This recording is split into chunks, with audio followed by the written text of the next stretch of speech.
With Mike, Joe, Father Sean, they've been engaged in a 30-year game of tag with 7 of their other friends. Who is it now? Oh, man. You.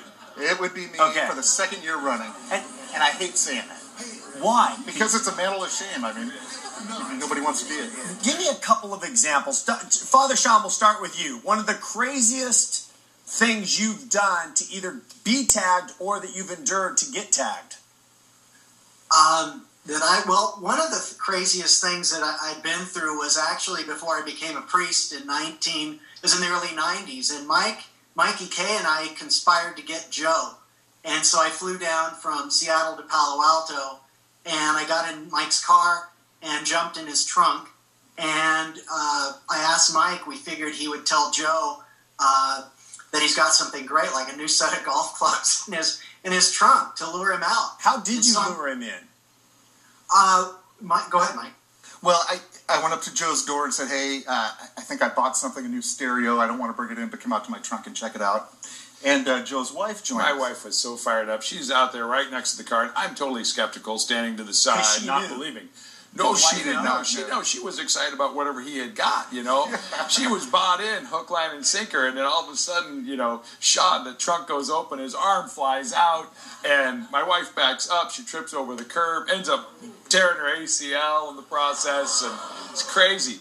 Anyway, he makes the tag. He's there, you know, I don't run, but he makes a tag, and then she was a trooper. She hobbled around San Francisco the whole night. We went to the city and hung out. Her knee as big as a cantaloupe. Here's how crazy it gets. This was the one that knocked me over. Somebody tagged someone at their father's funeral.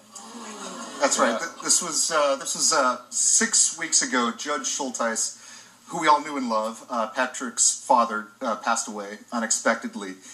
And so it was in the month of February. And so we all, I think 9 of the 10 of us were at the funeral. Patrick, the day before, said, guys, you know, I know there's a lot of activity this year. So if you want to play the game of tag at the funeral, I'll give you the permission. Obviously, really? we wouldn't have gone. So was that because it illustrates the bonding this really is about? It's all about our friendships and those that they've lasted for so long. Listen, we have been married fewer years than we've been playing this game. So all our families are all into the game because of that bond that is for so long. So that was actually a way to even further strengthen in the spirit of Patrick's dad to continue on. Right, exactly. And I can remember walking up to communion at the funeral mass, and Patrick was sitting in the front row, and I'm behind Joe, and we're coming up to communion past the casket, and he turns to me and says, I'm going to tag him. And I'm thinking, oh no, you know, just kind of take it easy here. And so we get up, and Patrick's in the front row, and Joe goes over to console him on his shoulder, and I see Patrick turn around and go, what? And he just, you're it. Oh, no. Wow. He tagged him, and so we were in front of the church after the funeral mass, and Patrick loved it, and it brought levity to a pretty heavy day. Yeah. And I love, to finish this story, that whoever is left as you are right now, at the end of February, you make a donation back to your alma mater. That's right, back to Gonzaga Prep, and that's a nice way to bring it full circle. Love the story. The option movie rights are already taken up. Everybody's all over you guys for this. I hope this story goes somewhere else because it's such a great way to continue friendship. Yeah. Thanks for being here, you guys. Thanks very much. Thanks very much. All right, coming up.